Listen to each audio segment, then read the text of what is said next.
Hey guys, tonight we're going to do something deeply irresponsible together. We're going back to the 1990s.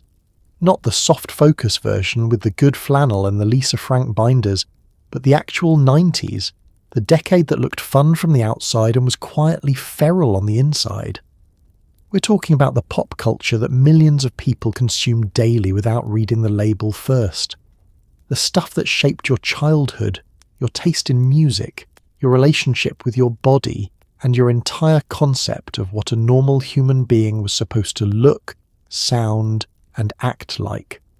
Before you get too comfortable, take a quick second to like this video and subscribe, but only if you genuinely enjoy what I do here. And a huge, sincere thank you to the viewer who suggested this one. You know who you are. The fact that people trust me with their weird historical rabbit holes means the world, and it genuinely shapes what this channel becomes. If you found this on Spotify, welcome. The link to the channel is in the description, and we're very happy you're here. Now dim the lights, put on a fan, stretch out whatever's stiff, and get comfortable. You're allowed to do absolutely nothing for the next little while. But before we drift, let's think about this for a second. Have you ever wondered why the 90s felt so electric and so deeply uncomfortable at the same time? Did it occur to anyone that maybe the music your favourite artist made was written by someone else in a room they were never allowed into? Did anyone stop to ask why every woman on television was approximately the size of a parking meter? Was anyone suspicious about why the news covered celebrities like they were geopolitical events, or why the word heroin chic existed as if that was a compliment someone gave out with a straight face? Why did a 12-year-old need a publicist? Why did we just let that happen? Why were children performing for adults who had no idea, or maybe every idea, what they were doing? And why, exactly, does so much of it feel so different when you look at it now? Congratulations, you've just woken up in 1993. Your TV has 4 channels and a VCR. Someone is smoking inside a building. A major pop star is about to be made and destroyed by the same machine, and nobody's going to say a word about it for at least 20 years. Good luck. Long before streaming algorithms decided what you liked, there were actual rooms, fluorescent lit conference rooms in Los Angeles and New York, where industry executives sat around tables and decided, with remarkable confidence, exactly who the next big thing was going to be. They did not need talent so much as they needed a certain look, a certain age, and a willingness to sign things without reading them very carefully. The teen pop machine of the 1990s was less a music industry than a manufacturing operation, and the young people at the centre of it were the product, packaged, pitched, and sold to a demographic that had allowances and strong feelings. The process was surprisingly systematic. A scout, usually a cheerful adult with a clipboard and a lot of eye contact, would attend talent shows, school performances, regional competitions, and shopping mall open calls, looking for something specific, not just a good voice. A good voice was table stakes. What they were looking for was the whole package. The look, the energy, the hunger. That specific quality of wanting it so badly that you would agree to almost anything, which was, as it turned out, very useful for the people drawing up the contracts. Once a candidate was identified, the assembly process began. Vocal coaches were hired to smooth out regional accents and expand ranges. Choreographers were brought in to teach movement, not natural movement, but optimized movement, the kind that read well on a stage 40 feet from the nearest audience member. Stylists made decisions about hair, clothing, and the specific image the act would project. And somewhere in there, songwriters, who were not the artist, began writing the songs the artist would perform as expressions of their personal truth. You might wonder what the artist thought about all of this. The answer generally was that they were delighted. You have to understand the context. These were teenagers from small towns or struggling families who had spent years being the most talented person in their immediate environment, which is a wonderful thing to be and also a very limited data set.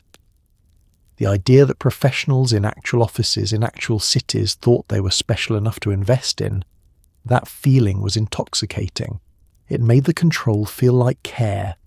The finished product was then market tested. Not metaphorically. Focus groups of the target demographic, pre-teens and teenagers, would be shown footage, played demos, shown potential album covers, and asked for their reactions. If they loved it, great. If they didn't, adjustments were made. The artist rarely attended these sessions. Their preferences were not really the relevant variable.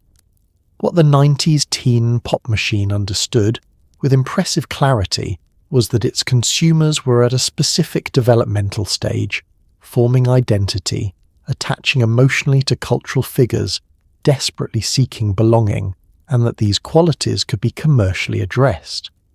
The music didn't need to be particularly complex. It needed to feel like it understood you. It needed a bridge that made you feel seen, a chorus you could sing alone in your room at 11 o'clock at night, and a music video that implied the artist might, under the right circumstances, be your friend.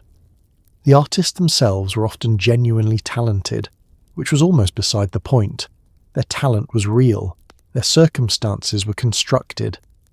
The gap between those two things, between who they actually were and who the machine had decided to present them as, would widen over time, and for many of them, the widening was not comfortable.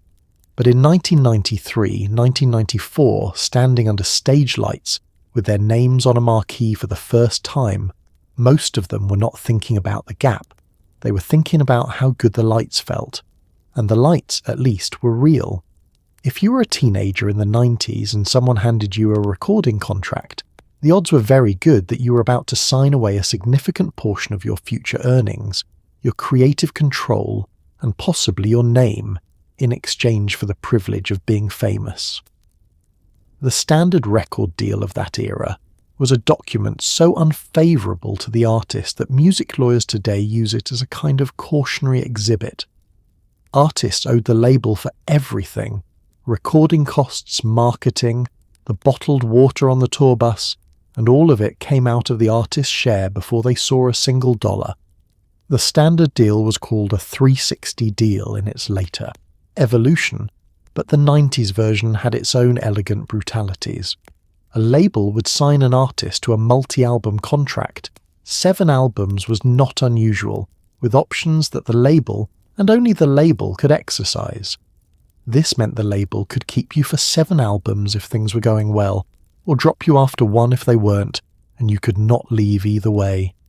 You were, in the technical language of contract law, bound.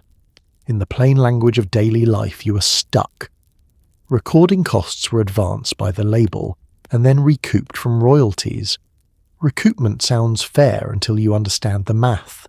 A label might spend $300,000 recording an album, then charge that entire amount against the artist's royalty account, which might pay out 8 or 9% of the retail price per unit sold, minus packaging deductions, minus reserves for returns, minus promotional expenses. An album might sell 500,000 copies, and the artist, doing the math in a hotel room at 2 a.m, would discover they technically still owed the label money. The touring income was usually not recouped by the label. That went to the artist, or rather to the manager, who took 15%, and the booking agent, who took 10%, and the tour manager and the band and the crew, after which you had something left over that was real money by normal human standards, and almost nothing compared to what the label had made from your recorded music. Merchandise was its own category of loss. Many artists in the 90s signed merchandise rights over to the label, or to the venue, as part of standard deals they did not negotiate, because they were 17 and their parents had co-signed the contract and everyone in the room was smiling. The t-shirt with your face on it that sold for $25 at the venue, you might see 50 cents of that, on a good night, in a good quarter, after the accounting department had finished. What made all of this especially effective as a system was that the artist genuinely needed it. A record deal in the 90s was the only realistic path to mainstream exposure. There was no social media, no streaming platform, no way to reach an audience of millions without the distribution infrastructure that only major labels controlled.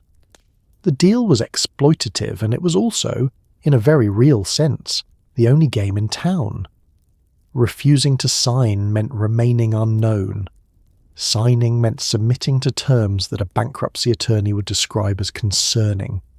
Some artists figured it out eventually, hired good lawyers, renegotiated, clawed back some rights. Prince famously wrote "slave" on his face in protest of his contract with Warner Brothers in 1993, which was dramatic and also completely accurate as a description of the underlying dynamic. Most artists were not in a position to be that public about it. Most just kept recording, kept touring, and kept checking their royalty statements with the specific kind of hope that survives long acquaintance with disappointment. Somewhere in the 90s, a generation of girls received the same message from approximately every direction at once. Take up less space. It came from magazines and music videos and the helpful suggestions of various industry professionals who were paid, quite literally, to tell young women how to look. The image consultant was a specific and strange creature of this era, a person whose job was to review a teenage girl's appearance and recommend adjustments, as though youth were a rough draft that needed editing before it could be published. The image consultant's toolkit was not subtle. There were assessments of weight, not health, weight, which are different things with different implications.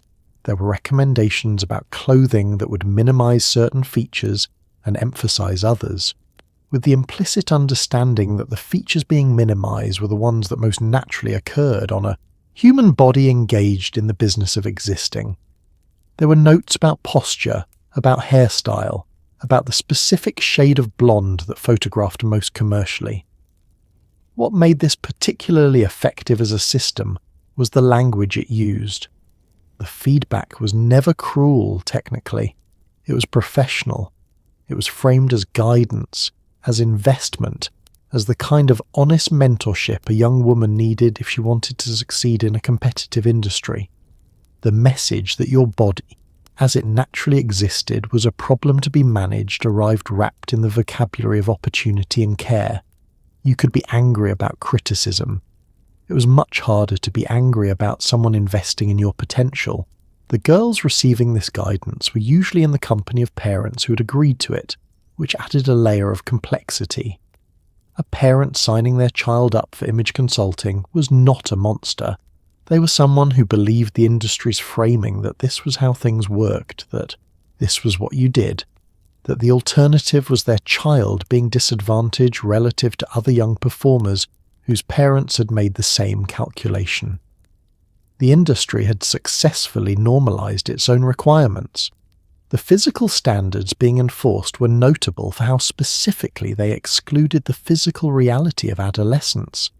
The 90s industry aesthetic required a body type that many teenage girls did not have and could not achieve without intervention, not because they were inadequate, but because they were teenagers, and teenagers have bodies that are in the process of becoming adult bodies, which involves a certain amount of softness and unpredictability that does not photograph the way an image consultant prefers. The response to this gap between the required aesthetic and the available reality was not to reconsider the aesthetic, it was to intensify the management of the body. Meal plans were suggested, exercise regimens were recommended, the word tone was used frequently as a euphemism for a set of expectations that, stated plainly, would have been alarming. Girls who asked questions were told that this was the business, that everyone did it, that the alternative was not making it. Many of them did not make it anyway, which is the quiet punchline of the whole system. The image consulting, the dietary management, the stylists and the coaches, all of this investment in refining the product did not guarantee the product would sell. The market was fickle, the shelf life of a teen pop act was short, and the girls who had restructured their relationship with their own bodies in service of an industry that turned out not to need them were left holding something they had not intended to acquire. By the time you figure out that the rules were designed by someone else for someone else's benefit, You've already internalized them, and that, it turns out, is the part that stays. Nickelodeon in the 90s was a cultural institution, a Saturday, morning religion, and a business built almost entirely on the labour of children. The child stars who populated its shows were funny and talented and absolutely working, in the full adult sense of the word, from ages that most labour laws prefer not to think about too hard.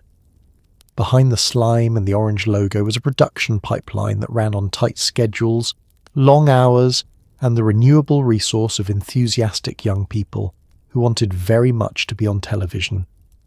Child labour laws in California, where most of these productions were filmed, did provide some protections, limits on working hours, requirements for on-set tutors, regulations about how the money was to be handled.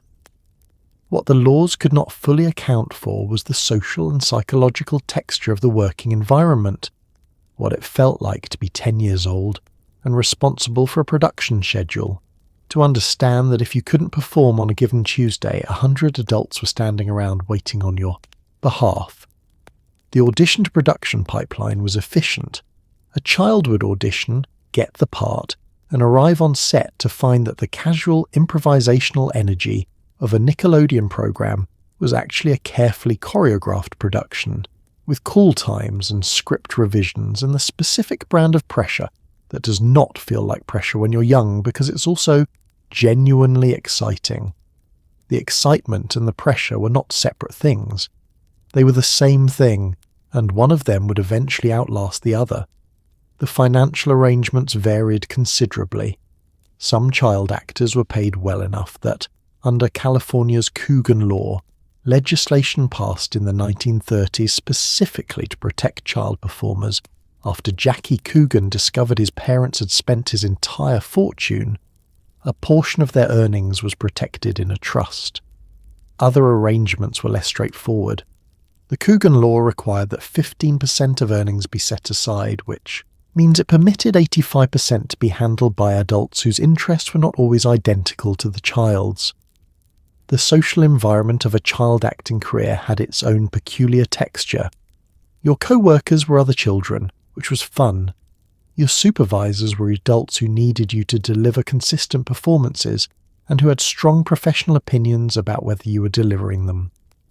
The relationships formed on set were real and often warm, but they were also professional relationships embedded in a production hierarchy, which is a nuanced distinction that most adults find confusing and most 10-year-olds had no framework for at all. What happened after the show was cancelled, or after the child aged out of the role they'd been hired to fill, was its own chapter. The industry had extracted several years of productive work from a young person during the period when most of their peers were just being young people, and it did not generally provide much in the way of transition support. You went from being a known commodity, a face people recognized, a name that meant something in a specific context, to being a former child actor, which is a category the industry has never quite known what to do with. The slime washed off. The rest took considerably longer. In the 90s, tabloid magazines were not a guilty pleasure, they were a full industry, and they operated with the confidence of institutions that knew exactly what they were doing. The paparazzi were not lone wolves with cameras. They were part of a structured economy in which celebrity distress was a commodity with a reliable market. A photo of a famous woman crying outside a restaurant was worth money. A photo of a famous woman looking less than perfect was worth more money. The machinery that produced and consumed these images was enormous, and almost none of the people being photographed had consented to become the product. The economics were simple, and the incentives were powerful. A single high-value photograph, a celebrity caught in a private moment, a famous couple mid-argument, a recognizable face in an unflattering circumstance, could sell to a tabloid for tens of thousands of dollars. Agencies existed specifically to coordinate photographers, track celebrity movements, and distribute images to the highest bidder. Tipping was institutionalized. Hotel staff, restaurant employees, and personal assistants with financial pressures discovered that a phone call about a celebrity's whereabouts had market value, and the market was happy to pay. What the industry was selling underneath the photographs and the bold font headlines was permission. Permission to look at someone who had not invited you to look at them. Permission to judge.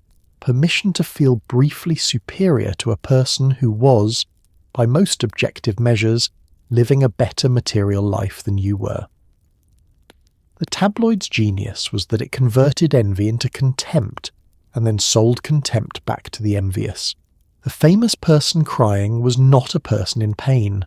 She was reassurance that fame had a cost, and somehow that cost made the whole transaction feel balanced. The targets were not randomly selected. Women were disproportionately the subject of this coverage, specifically women who had become famous through their own talent, and then had the audacity to also be human beings with difficult personal lives.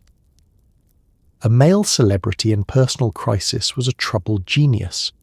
A female celebrity in personal crisis was evidence that something had always been wrong with her. The framing was different, the market response was different, and the volume of coverage was dramatically different. Princess Diana's death in Paris in 1997 was the moment the tabloid economy produced its most visible consequence. A car pursued into a tunnel by photographers on motorcycles. A crash. 3 people dead, including a woman who had spent over a decade being followed, photographed and sold. The public response was grief, shock, and a briefly sincere reckoning with the industry that had made her perpetual surveillance seem normal. The reckoning lasted approximately as long as it takes to stock the next magazine cycle. The photographs of Diana in the wreckage were sold and in some markets published. The celebrities who survived this era largely did so by developing a very specific skill. The ability to be simultaneously visible and protected, to give the public enough to consume that the appetite was partially satisfied while keeping the parts of themselves most vulnerable to damage just out of frame. It was an exhausting performance that never stopped, required no off-season, and paid no overtime. Some of them managed it with extraordinary grace, some of them didn't. The industry covered both outcomes with equal enthusiasm, and the readers, flipping through the pages in a checkout line, rarely stopped to ask what they were actually participating in. The 90s did not invent diet culture, but they did give it a remarkable branding upgrade. This was the decade that produced Heroin chic as a legitimate aesthetic, that put calorie counts in the margins of women's magazines next to recipes, that ran advertisements for meal replacement shakes between cartoon segments. The message was delivered with such consistency that it stopped registering as a message at all. It just became the background radiation of being a woman, or a girl, or really anyone who owned a television in 1994. The meal replacement shake market was one of the more straightforwardly strange products of this cultural moment. Slim Fast, among others, sold the proposition that 2 meals per day could be replaced with a liquid consumed from a can, and that this was not a medically questionable practice, but a sensible lifestyle choice available in chocolate, strawberry and vanilla. The advertisements were cheerful. The women in them appeared satisfied. The mathematics of what a human body requires to function adequately were not part of the pitch. Weight Watchers had been operating since the 1960s, but the 90s saw it reach a kind of cultural saturation. The point system, a gamification of eating that converted food into numerical values to be tracked, managed, and ideally depleted, became part of the conversational background of workplaces, family dinners, and social interactions to a degree that made it seem simply like the way adults related to food. Women discussed their points at lunch. The discussion was framed as practical, as responsible, as the kind of mature self-management that distinguished adults from people who just ate whatever they wanted, which was apparently a failure mode. The fitness industry was simultaneously constructing a parallel architecture of anxiety. The home exercise video was a 90s phenomenon. Jane Fonda had started it in the 80s, but the 90s expanded it into a genre with its own aesthetics, its own celebrities, its own implicit promises. The videos were sold with the suggestion that the body of the person leading the workout was achievable, and that your failure to have it yet was a motivation problem rather than a biological reality. The leader of the workout was almost always a professional athlete with a specific genetic profile, performing exercises in ideal conditions, in clothing that had been selected to emphasize the results of many years of professional training. This was presented as a tutorial. Fashion magazines of the period published, without apparent irony, issues that contained both a feature on eating disorders and a diet plan. They ran articles about the dangers of unhealthy body image on the same pages as advertisements for products that were only coherent if the reader already had an unhealthy body image. The editorial staff was, by most accounts, aware of this tension and had made a decision about which consideration was commercially primary. The long-term consequences of a decade of this particular cultural saturation are now reasonably well documented. The girls who grew up absorbing these messages in the 90s, who received them from television, from magazines, from diet products marketed to their mothers and therefore present in the family home, from the image consultants and the music videos and the offhand comments of adults who'd absorbed the same messages a generation earlier, are now adults themselves, and many of them are still, decades later, in some ongoing negotiation with the rules they were handed before they were old enough to evaluate them. The 90s sold thinness like a destination. It turned out to be a loop with no exit and very expensive parking. If you watched a lot of 90s pop star interviews, you may have noticed that they tended to cover a very specific range of topics: favourite colours, current projects, how much they loved their fans, and not much else. This was not a coincidence. It was the result of an entire layer of the entertainment industry whose job was to make sure that certain things were never said on camera. Publicists, managers and label representatives sat just off frame in almost every interview, and the artist had typically been briefed, in some detail, on which subjects were off limits. The pre-interview briefing was a ritual. Someone from the team would sit with the artist before the cameras rolled and go through the topics the journalist was likely to raise. For each topic there was an approved response, not a script exactly, because scripts sound like scripts, but a set of talking points calibrated to be warm and quotable without actually containing information. Asked about a rumoured romantic relationship. I really value my privacy, but I'm focused on the music right now and just so grateful for the fans. Asked about a conflict with a label. I have such an amazing team, and we're all really aligned on the vision. Asked about anything that touched the artist's actual inner life. Deflect, charm, redirect. The publicist was the invisible hand shaping almost everything the public believed about the artist. They placed stories. They killed stories. They cultivated relationships with specific journalists who could be trusted to ask the right questions and bury the wrong ones. And they froze out journalists who had the inconvenient habit of pursuing accuracy. The magazine cover was not journalism. It was a negotiated document. The label approved the photos, the quotes, sometimes the framing. The magazine got access, which it needed. The label got a product placement disguised as editorial content. The artists were trained into this system gradually. Early in a career, the management was fairly directive. They told you what to say, and you said it. As you became more valuable, as your name meant more and your instability therefore cost more, the management became more of a structural presence and less of an explicit one. You didn't need someone to tell you not to talk about your contract dispute or your mental health or your complicated feelings about your own image, because by that point you had internalized the rules so thoroughly that the self-censorship was automatic. The effect on the artist's relationship with their own identity was something that several people described in later years as disorienting. When you spend years performing a version of yourself that has been approved by a committee, the line between the performance and the self becomes difficult to locate. Interviews are supposed to be moments of self-expression.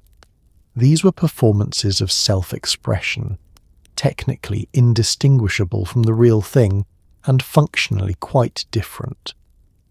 The journalist went home with their approved quotes. The artist went back to the hotel and sat with the parts of themselves they had been instructed not to mention. What the management system could not fully control was live television, and this was why live television, appearances by pop stars in the 90s, were watched with a specific quality of attention, not because something was guaranteed to go wrong, but because it might. The possibility that a person who'd been carefully managed into a public character might, under the pressure of a live broadcast, briefly become themselves again, that possibility kept audiences watching in a way that no amount of polished promotional content could replicate. Everyone sensed on some level that the person in the interview was not entirely the person in the room. The live broadcast was the closest anyone was going to get. The 90s boy band did not emerge organically from a garage somewhere. It was assembled by producers, managers, and choreographers who understood with clinical precision the specific emotional need that a 5-person group of harmonizing young men could fulfill in the market. Every member served a function: the heartthrob, the rebel, the sweet one, the athletic one, and the one, whose primary role seemed to be standing slightly to the left. The formula worked because it had been tested, refined, and deployed with industrial efficiency. Lou Pearlman, who managed both the Backstreet Boys and NSYNC, is the figure most associated with the factory model of this era, and for reasons that extend well beyond the music. His career ended with a federal fraud conviction of a scope that suggested his relationship to the concept of other people's money was, at best, creative. But before all of that became public, he was the person who had figured out that the boy band format could be replicated reliably, that if you found 5 young men with the right combination of looks, voices, and manageable backgrounds, put them in rehearsal for a year, and released them into the market with enough promotional infrastructure, the result would sell. The rehearsal period was its own kind of thing. The young men in these groups were often moved into shared housing, which was presented as a practical and a bonding measure. It was cheaper to house 5 people together, and proximity would create the genuine warmth that would read as authentic on camera. What it also created was total dependency. These were teenagers, often from small towns, living together in an unfamiliar city, working for adults who controlled their schedule, their money, and their access to the outside world. The brotherhood was real, because human beings form genuine bonds under any conditions. The brotherhood was also constructed because the conditions had been deliberately designed. The musical product itself was assembled separately. Songwriters wrote the material, producers produced the sound, the choreographers created the visual language of the performance. The members of the group were responsible for learning and delivering content that had been entirely created by other people, which is legitimate skill and also a different thing than most consumers of the product believed they were watching. The narrative of the boy band, these young men expressing their genuine feelings through song, was both emotionally real to the performers and commercially constructed by the infrastructure around them. The contracts signed by these groups were often particularly disadvantageous. Several members of boy bands from this era have described, in retrospect, discovering that they had earned very little, despite being part of acts that generated enormous revenue. The costs recouped against their accounts: styling, choreography rehearsal, housing, travel, promotional expenses, absorbed the royalties with an efficiency that would have been impressive if it hadn't been their money. The smiling, coordinated young men in the music videos were, in many cases, technically in debt to the people who had manufactured them. The shelf life of the format was short. The audience that made boy bands viable aged out of it, and the acts that had been assembled to serve that audience had to figure out what came next, individually, without the infrastructure that had surrounded them, often without the legal or financial education to navigate what their careers had actually produced. Some of them managed the transition with considerable skill, some did not. The blueprint had included instructions for assembly and deployment, but nothing useful about what to do when the market moved on, which it did, with the same clinical indifference it had brought to its original enthusiasm. John Benet Ramsey's name became national news in 1996, but the world she inhabited, child beauty pageants, stage makeup, elaborate costumes, and performance coaching for children who had not yet lost their baby teeth, had been operating quietly for decades. The 90s brought it momentarily into the national conversation, then looked away again. The industry itself continued, largely unchanged, producing footage of small children performing for adult audiences in ways that, examined at any, raise a very large number of questions. The child pageant circuit in the 90s was a parallel universe with its own economy, its own social hierarchy, and its own logic that made a great deal of internal sense and very little external sense. Families, primarily mothers, though this is a generalization with exceptions, spent thousands of dollars on entry fees, costumes, coaching, and travel in pursuit of titles and trophies that had no monetary value and considerable social value within the circuit itself. The wins were real to the people winning them. The framework producing the wins was constructed by adults who had financial interests in the continuation of the competition. The age range was the part that registered most visibly to outside observers. These were not teenagers or even older children. They were toddlers, 3-year-olds, 5-year-olds, being dressed in adult-adjacent clothing, taught choreography, coached in facial expressions, and judged by adult panels on criteria that included beauty, poise, and stage presence, qualities that are not developmental priorities for small children and that had to be artificially trained into them with the same techniques used for adult performance. The makeup was remarkable. The television coverage that brought these competitions to broader attention showed children with full adult cosmetics applied, foundation, contouring, lipstick, false eyelashes, designed to make them look more like miniature adults than like the children they were. The stated rationale was that stage lighting washed out features and that the makeup was necessary for visibility from a distance. This explanation was accurate and also insufficient as a complete account of what was being constructed visually. The coaching structure was its own kind of world. Children were trained in routines, in walks, in smiles, specifically in how to produce a stage smile on command, which is a specific facial expression distinct from a genuine expression of happiness and requires practice to execute convincingly. The children who were good at this were praised and advanced. The children who were not good at it were coached more intensively. The message, delivered to children too young to analyze it, was that their natural expression was not adequate for the purpose of being seen. What the mothers interviewed in the coverage of this world almost universally said was that their child loved it, loved the costumes, loved the attention, loved competing. This was frequently true because children are good at loving what the adults they depend on invest in, and because being the centre of attention is something many small children genuinely enjoy. The question of whether what the child loved was the pageant specifically, or the focused adult attention that the pageant delivered, was not one that the circuit had much incentive to explore. The industry understood that the love of the child made the whole system legible as innocent, and the innocence of the system was necessary for its continuation. The look away came easily. Examining it closely was uncomfortable for everyone, which is frequently a sign that examination is what it requires most. The child actors of 90s television were beloved by millions and managed by relatively few adults who had significant financial interests in their continued productivity.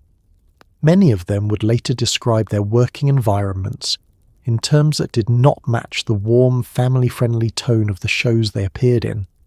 The transition from child star to adult person was statistically quite difficult, not because the children were in any way inadequate, but because they had been trained to perform since before they fully understood what performing meant.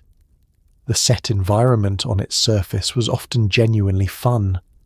Child actors frequently described genuine affection for their co-stars, for the crew members who became familiar over years of production, for the creative satisfaction of doing work they were good at and being acknowledged for it. These positive experiences were real. They coexisted without obvious contradiction, with working conditions that would read very differently if applied to adults: early call times, long days, the specific pressure of being the primary reason a production was commercially viable. The adult relationships on set were complex in ways that take years to fully pass. Some adult figures in a child actor's professional life were genuinely protective and caring. Others were people whose professional advancement was linked to the child's continued performance, which is a relationship dynamic with a specific quality that differs from the relationships most children have with the adults in their lives. When someone's career depends on your continued cooperation, the care they express is real, and it is also entangled with interest in a way that makes it hard to evaluate clearly. The Coogan law protections, while meaningful, had gaps.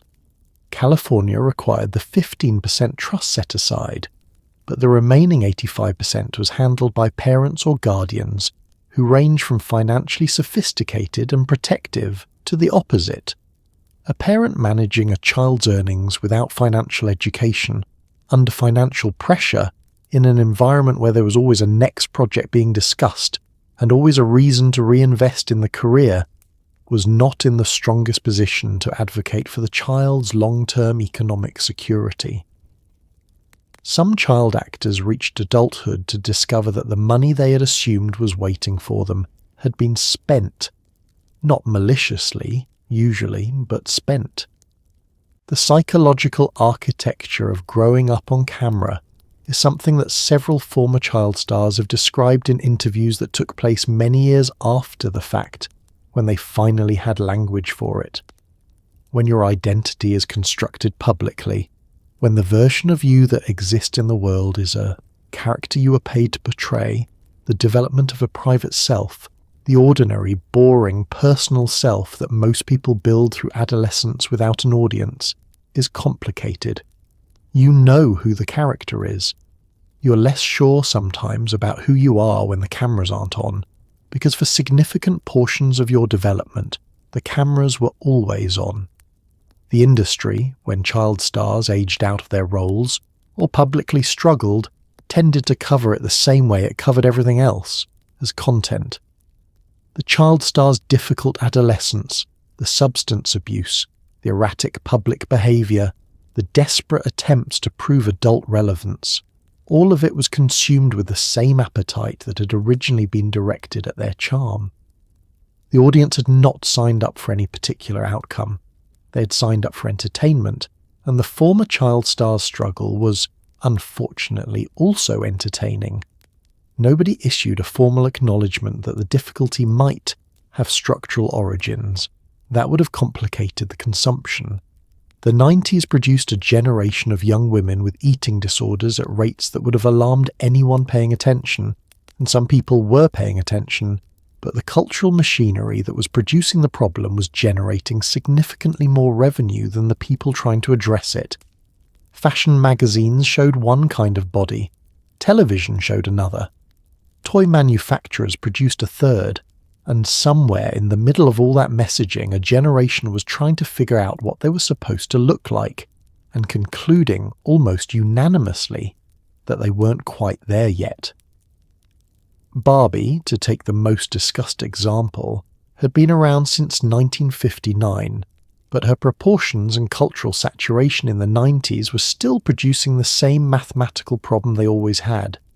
Translated to human scale, her dimensions are not physically possible. This was pointed out frequently by people who thought it mattered and dismissed frequently by the manufacturer, who described her as a fashion doll with an aspirational aesthetic rather than a representation of an achievable human body.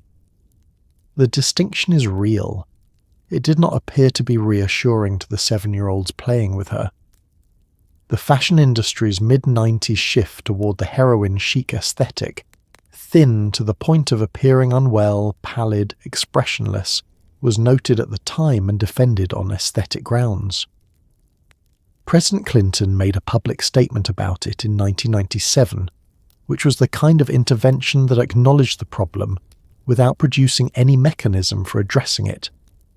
The aesthetic was commercially functional. Showing thin bodies in clothing made clothing look different than it would look on a range of bodies, and for certain segments of the industry, that difference was the product. The aesthetic was not a side effect of the business model. It was, in a meaningful sense, the business model. Anorexia nervosa and bulimia had clinical definitions and were discussed in the educational materials distributed to school health classes with the frequency and effectiveness of most educational materials distributed to school health classes. The information was available. The cultural context surrounding the information was somewhat louder. A girl in 1995 could sit through a health class lesson on the dangers of disordered eating and then walk home past bus shelter advertisements featuring bodies that looked specifically like what the health class had described as dangerous, and experience this without anyone pausing to address the contradiction. The treatment landscape was limited. Eating disorder treatment was not uniformly covered by health insurance. Many families lacked the resources for residential treatment even when it was clearly indicated. The medical community's understanding of these conditions was advancing but incomplete, and the cultural shame attached to them, the framing of an eating disorder as vanity or weakness rather than as a serious psychiatric condition, created barriers to seeking treatment that the clinical improvements could not fully compensate for. What is striking in retrospect is the degree to which the epidemic was named only partially and treated as something that happened to individuals rather than something that was being systematically produced. The individual girl with the eating disorder was the subject of concern and treatment. The magazines she had read since she was 12, the music videos she had watched, the diet culture she had absorbed from the adults around her, these were the weather, not the cause. They were the context. They were, in the quiet accounting that the 90s never quite completed, a significant part of what had made her sick. The industry that helped make her sick sold her a magazine about recovering from it. This was not considered a conflict of interest. If a song played on the radio in the 90s, there was a reasonable chance that someone had paid for the privilege, not the listener, but the label, through a system of promotional payments that was technically illegal and practically universal. Payola, the practice of paying radio stations to play specific songs, had been nominally banned since the 1960s, but the 90s version had evolved into something more sophisticated. Promotional payments routed through independent promoters who were, in turn, paid by labels to ensure airplay. The result was a chart system that reflected commercial relationships more accurately than it reflected anything a human being had chosen to enjoy. The independent promoter was the legal fiction that made the whole system function. Labels paid these promoters, ostensibly for promotional services, which was true in the same way that water is ostensibly for swimming, and the promoters paid radio stations, ostensibly for the right to pitch new music, which was also technically true. The money changed hands in ways that were technically distinguishable from the direct payments that had been made illegal in 1960. Whether that distinction was meaningful or purely formal was a question the industry preferred not to have answered in a courtroom. Radio stations in the 90s were consolidating rapidly.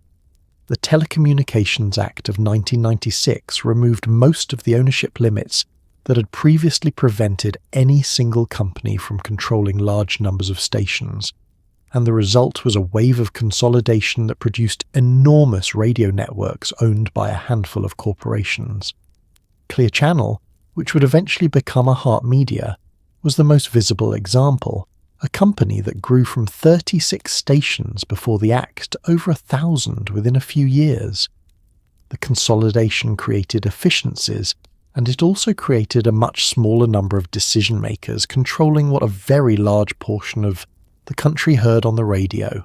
The playlist in this context became everything. A song that made it onto the playlist of a consolidated national chain played in hundreds of markets simultaneously. A song that didn't make the playlist didn't exist, practically speaking, for the majority of American radio listeners. The gatekeeping had always been there, but consolidation had made the gate much narrower and the people controlling it much easier to reach with a single promotional payment. This was not lost on the major labels, which directed their promotional spending accordingly. Independent artists and small labels existed in the 90s, but they operated in a different world from the one the radio charts described. College radio was the ecosystem that sustained them, a network of university stations that operated outside the commercial payola system, where enthusiastic student programmers played music they actually liked, and where, occasionally, an act built enough momentum from below to become commercially visible. Nirvana, to cite the most famous example, had years of college radio before the mainstream discovered them. The mainstream then took over completely, and the college radio origin story became, briefly, a marketing point. The listener sitting in a car in 1994 turning the dial had no particular way to know that the hit song they were hearing, for the fourth time that day, had been placed there through a payment structure that existed specifically to ensure they heard it for the fourth time. The repetition felt like popularity.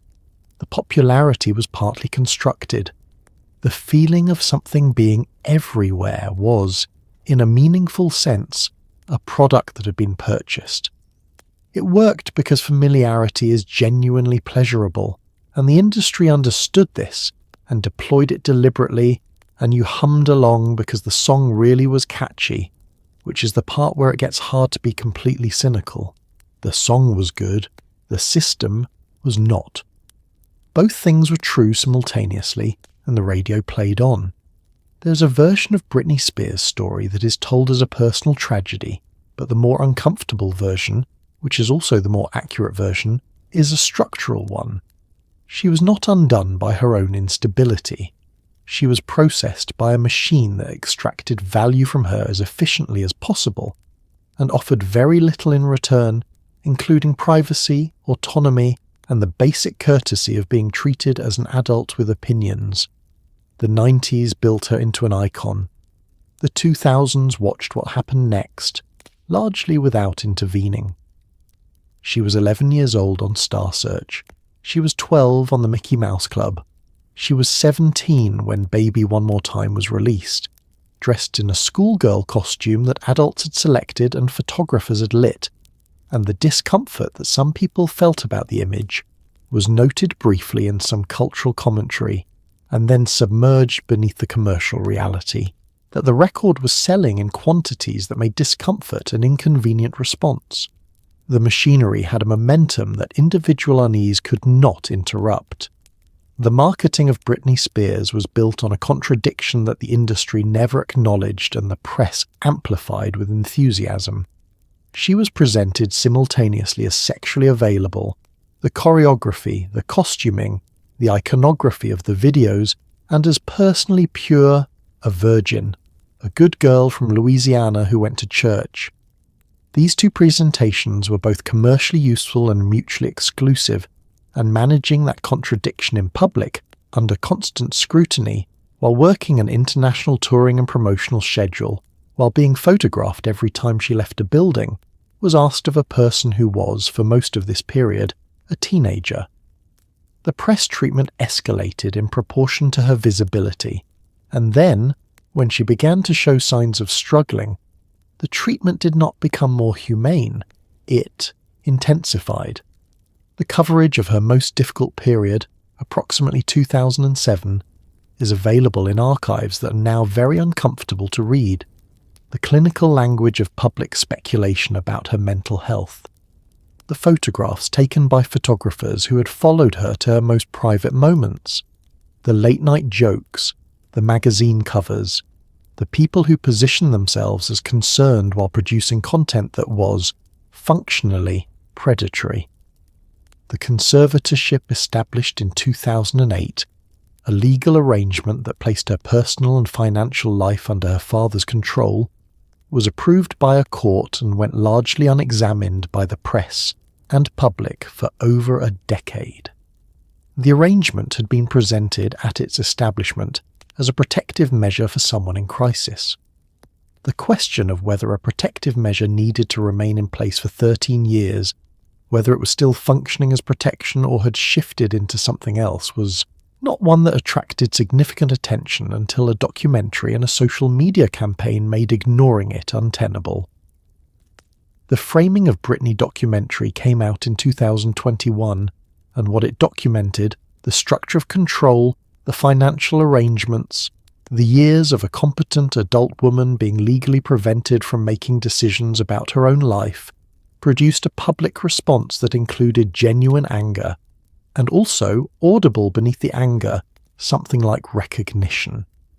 People who had consumed the coverage of her crisis in 2007, who had laughed at the jokes and bought the magazines, were now examining what they had been consuming. The examination was uncomfortable. It was also considerably overdue. She got out of the conservatorship in 2021. The collective reckoning with what had been done and watched and laughed at is still happening, slowly, unevenly, as these reckonings tend to go. The phrase casting couch existed in the 90s. It existed in common parlance, in jokes, in oblique references, in interviews with people who laughed, in ways that did not entirely sound like laughing. The systemic sexual coercion of young performers, many of them minors, was not a hidden secret during this era. It was an open secret, which is a specific and more troubling thing. An open secret is one that everyone knows about, and no one is currently doing anything to stop. The mechanics of how this functioned were not mysterious to anyone working in the industry. Power in the entertainment business was concentrated in a small number of people: producers, directors, casting directors, label executives, who controlled access to opportunities that thousands of young people desperately wanted. The scarcity of the opportunity and the abundance of people competing for it created conditions in which coercion was straightforwardly easy. The person with the power could do essentially whatever they wanted because the cost of objecting fell entirely on the person with nothing, and the cost of compliance was at least theoretically offset by the possibility of advancement. The audition process was the point of highest vulnerability. A young performer, often without a parent present, often coached by agents who had their own financial interests in the booking, in a room with someone whose goodwill was professionally essential. The industry had constructed a set of norms around the audition: what was normal behaviour, what was professional, what an ambitious young person was expected to tolerate as the ordinary cost of pursuing a career, and those norms had been constructed, over decades, by people who benefited from them. The parents of young performers occupied a position that was difficult to navigate clearly. Many were protective and present and still did not fully understand what their children were experiencing, because their children did not tell them, because the child had been told implicitly or explicitly that what had happened was normal, or that reporting it would end their career, or that no one would believe them, or all three. The confidentiality clauses standard in entertainment contracts covered a great deal of territory. The non-disclosure agreements that accompanied settlements, when settlements occurred, covered what remained. The journalistic infrastructure that might have reported on this was compromised by the same access dynamics that compromised everything else. Publications that depended on relationships with studios and labels for access to talent for cover stories were not structurally incentivized to publish investigations that would damage those relationships. Reporters who pursued these stories describe, in retrospect, an environment of institutional resistance and legal pressure that made publication very difficult. The stories existed. The documentation existed. The path from documentation to publication was blocked at multiple points. What changed, ultimately, was not the journalism or the legal system or the industry's internal culture. What changed was scale and simultaneity. The Weinstein reporting in 2017 and the social media response it catalyzed created conditions in which enough people spoke at the same time that the individual suppression mechanisms, the NDAs, the legal threats, the professional retaliation could not keep up with the volume. The open secret became an audible one. What followed was a necessary and incomplete reckoning that the industry is still having with itself. The 90s were not uniquely culpable. They were a decade in which the conditions were standard, the behaviour was widespread, the knowledge was general, and the intervention was essentially absent. That is a description, not an exculpation. The people who knew and said nothing, which was almost everyone, knew what they were not saying. In the 90s, selling out was the cultural accusation that functioned like an all-purpose silencer of musicians who made commercial choices. The irony was that the accusation was most frequently levelled at artists who had the least financial power, independent musicians who accepted label deals because the alternative was continuing to sleep on floors, while the people making the most commercially calculated decisions in the industry were insulated from critique by the sheer scale of their success. Kurt Cobain was called a sellout for signing to DGC Records. The executives at DGC were never called anything of the sort. The sellout accusation had roots in a real set of values, a genuine counterculture commitment to artistic integrity that emerged from the punk and indie movements of the 70s and 80s and carried forward into the alternative culture of the 90s. The idea that commerce corrupted art, that a musician who accepted a major label deal had compromised something essential about their authenticity, was a coherent position held by people who meant it sincerely. It was also a position that was, in practice, almost exclusively enforced downward, against young artists with no money, and never upward, against the institutions that made the deals. The economics of independent music in the 90s were genuinely difficult. An independent band could record an album, press it on their own label, tour in a van, and build a regional following with real dedication and real talent. What they could not do, without major label distribution, was reach a national audience. The infrastructure for distribution was controlled by a small number of companies. Getting your record into stores outside your regional market without that infrastructure was essentially impossible. Streaming did not exist. The internet existed but could not yet move music at scale. The major label deal was not just an option. For artists who wanted to be heard by more than a few hundred people, it was the only option. The contract they accepted, as detailed elsewhere in the miserable specifics of this story, was almost certainly exploitative. But it was the exploitative contract or the van and the regional circuit, and after several years of the van, a significant number of very talented people chose the contract.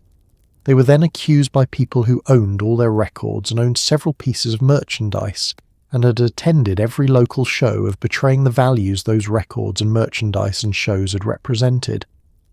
The surviving irony is that the most commercially successful artists of this era, the ones whose records sold in the tens of millions, were rarely subjected to the selling out accusation with any sustained force. Success, at sufficient scale, transformed commercial calculation into cultural phenomenon, and cultural phenomena were exempt from the critique that applied to everyone below them. Metallica was accused of selling out for cutting their hair and making a video. The Rolling Stones were not accused of selling out for the corporate sponsorship of their stadium tours, because the Rolling Stones were the Rolling Stones, and that was a category in which the ordinary rules did not apply. What the selling out discourse ultimately policed was aspiration. The authentic artist was supposed to remain small, poor, and locally beloved, which is a wonderful thing to be, and also a thing that does not pay rent. The moment an artist wanted to reach a larger audience, they entered a system that required commercial participation, and the moment they commercially participated, they were available for the accusation. It was a trap with a specific function. It kept the moral authority of authenticity in the hands of people who never had to test it against the material reality of choosing between a record deal and another winter in the van. Cobain hated the machine and got eaten by it anyway. That's not hypocrisy. That's just what the machine does. Reality television did not begin with the 2000s. The 90s produced its foundational texts. The Real World debuted in 1992, putting real people in manufactured situations and filming the results. And the genre grew from there with a speed that outpaced anyone's ability to think carefully about what it was doing to the people involved. The participants of these early shows had almost no legal protections, signed contracts that they often didn't fully understand, and discovered that their most difficult personal moments were being broadcast to millions of strangers who had paid nothing for the privilege. The casting process for The Real World was, from the production's perspective, a search for the right combination of personalities, people who would conflict interestingly, who would form alliances and rupture them, who would provide the narrative material that made the show watchable. The people selected were, by design, people whose personalities would cause drama under pressure. They were then placed in a house, together under filming conditions that ran essentially continuously, given alcohol, and left to generate content. The production did not write scripts. It did not need to. It had engineered the conditions and then simply waited. The editing process was where the real construction happened. The raw footage was extensive. The episodes were short. The choices made in the edit, which moments to include, how to sequence them, which music to play underneath, which confessional to use as narration, produce characters that were coherent and compelling and only partially related to the actual people who'd been filmed. A participant who was thoughtful and occasionally abrasive in real life could be edited into a villain. A person who was genuinely struggling could be edited into entertainment. The participants did not have approval over the edit. They had signed contracts stating that they did not have approval over the edit. The release of the episodes while the participants were still recognizable and still living their lives was an aspect of the format that the early shows had not fully reckoned with. These were not celebrities who had publicists and media training and a professional apparatus for managing public response. They were private people who had agreed to be filmed and who now discovered that they were recognizable on the street, that strangers had opinions about them, that the version of themselves that existed in the public mind was the edited version rather than the actual one, and that there was no mechanism for correcting the difference. The contractual terms evolved as the genre grew, generally in the direction of greater protection for the production and less protection for the participants. By the mid-90s, standard reality television contracts included broad rights grants. Producers could use the footage in perpetuity, in any format, in any context, and confidentiality clauses that prevented participants from publicly discussing the production or their contracts. The person who had been edited into a villain could not discuss the editing. They could only watch the version of themselves that had been constructed and accept whatever came with it. The mental health consequences of this experience were not systematically tracked in the 90s because no one was looking and because the genre was too new for the pattern to be visible. The pattern became visible later as years of data accumulated and as participants from early shows began, in interviews and memoirs and social media posts, to describe what the experience had actually been like rather than what the broadcast had suggested. It was not uniformly what the broadcast had suggested. The genre that had promised authentic human experience had produced, in many cases, authentic human damage. The audience had been entertained.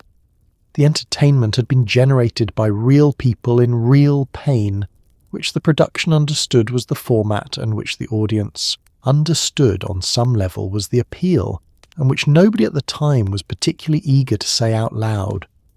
The 90s romantic comedy existed in a world where women were primarily narrative devices for men's personal development. The female lead was frequently charming, quirky, and defined almost entirely by her relationship to the male protagonist, there to inspire him, challenge him, and eventually be won by him, typically after a third-act misunderstanding that could have been resolved with a single honest conversation. The women themselves rarely seemed to want anything beyond being wanted, which was presented not as a limitation, but as a kind of ideal. The rom-com of this era had a structure so consistent it functioned as a genre grammar. The male lead was the protagonist with an arc. He wanted something, usually professional success or emotional unavailability, that prevented him from recognizing what he truly needed, which was the woman standing in front of him. The woman existed to be the thing he needed. She was interesting, usually in ways that had been scripted to seem spontaneous. She liked an unusual hobby, had an eccentric fashion sense, laughed unexpectedly. Her quirks were character decoration rather than character. They made her appealing without making her complicated. What the female lead rarely had was an interior life that the film treated as seriously as the male leads. She had opinions about the male lead's emotional unavailability. She had the good sense to eventually seem hurt by his mistakes. She had occasionally a best friend who asked probing questions and ate takeout with her in one scene before disappearing from the narrative. But she did not, in most cases, have desires that existed independently of her relationship to the male protagonist, and that the film was interested in following on their own terms. Her story was his story. She was the supporting character of her own film. The decade did produce counterexamples. There were women writing and directing films that explored female experience with more complexity. But the mainstream romantic comedy, the wide-release studio film that played in every multiplex and became the shared cultural vocabulary of a generation, was remarkably consistent in its approach. Pretty Woman was 1990. Sleepless in Seattle was 1993. While You Were Sleeping, You've Got Mail, Runaway Bride, the films arrived with reliable frequency, establishing and reinforcing a set of ideas about what women wanted, what made them lovable, and what constituted a story worth telling. The casting reinforced the visual grammar. The women cast in these roles were selected for a specific combination of beauty, approachability, and a quality of accessible aspiration. Beautiful enough to be desired, warm enough to be liked, sufficiently non-threatening to not destabilize the male lead's centrality to the narrative. Julia Roberts built a career on this formula with enough genuine charisma that the formula felt like a specific personality rather than a template, which is the highest achievement available within the template. The girls watching these films in the 90s absorbed a curriculum about what it meant to be wanted. The lesson was elaborate and consistent. Be interesting but not threatening. Be beautiful but act unaware of it. Have needs but make them small enough that a man can meet them without too much inconvenience. And when he does meet them, experience this as the resolution of your story. The films were enjoyable. The enjoyment was part of the transmission. You watched the resolution with satisfaction, and didn't immediately notice that the satisfaction had been produced by a woman getting what she wanted, which was a man, as opposed to a man getting what he wanted, which was also the woman but framed differently, framed as a rival rather than acquisition. The framing was everything, and a generation learned it by heart. In the 90s, a specific kind of celebrity woman became the regular subject of a specific kind of press coverage. Monica Lewinsky, Tonya Harding, Lorena Bobbitt, Amy Fisher. Each of them had done something, or had something done to them, and each of them was subsequently processed by the media in a way that bore almost no relationship to what had actually happened. The coverage was primarily about entertainment. The women in question were primarily about not drowning. Tonya Harding's case is instructive in its structure. She was a working-class figure skater from Portland, technically brilliant, personally unglamorous in a sport whose gatekeepers had strong opinions about which kind of woman belonged at its centre. The attack on Nancy Kerrigan and Harding's disputed degree of involvement produced a media story whose actual legal and factual complexity was almost immediately flattened into a simple moral narrative. There was the good one and the bad one, and the roles were assigned with a clarity that owed more to class aesthetics than to evidence. Harding was convicted of conspiracy to hinder the prosecution, a real legal finding. She was also tried in the press for being wrong in a way that preceded the legal proceedings and had nothing to do with the assault, and everything to do with who she was and where she came from. Monica Lewinsky was 22 years old when her relationship with the President of the United States became public knowledge. The coverage of her, the words used, the jokes made, the characterizations offered by commentators across the political spectrum would be almost unprintable today in a mainstream publication and was standard content in 1998. She was described with a consistent vocabulary of contempt and sexualization that entirely erased the structural reality of the situation. That she was a young employee who'd been in a relationship with the most powerful person in the country, and then been exposed to the full force of that country's media apparatus without protection of any meaningful kind. The mechanism that made all of this possible was the same one that made the tabloid economy function, the collective permission granted by the fact that everyone was doing it. When every outlet covered a story in a particular way, the way became the neutral baseline. There was no contrast by which to measure the distortion. If every newspaper and every television program and every late-night monologue treated Monica Lewinsky as a punchline, then treating her as punchline was simply what was done, and the alternative, treating her as a person, would have required the specific kind of effort against the current that most cultural production is not structured to support. The women themselves had very limited means of response. Lewinsky, Harding, Bobbitt, each attempted in various ways and with various results to speak publicly about their own experiences, and each discovered that the media that had defined them was not particularly interested in their self-definition. Their accounts competed with the established narrative, which had the advantage of having arrived first, and the further advantage of being simpler and more entertaining than the reality. The reality in each case was more complicated than the coverage suggested and less satisfying as a moral story. The reassessment of these cases has been ongoing, driven largely by the women themselves speaking more openly in a media landscape that has, slightly, shifted.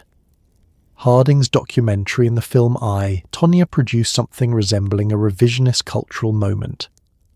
Lewinsky's own reckoning in essays, in her work on the Impeachment American Crime Stories series, brought her perspective into the mainstream in a way that had been blocked for 2 decades.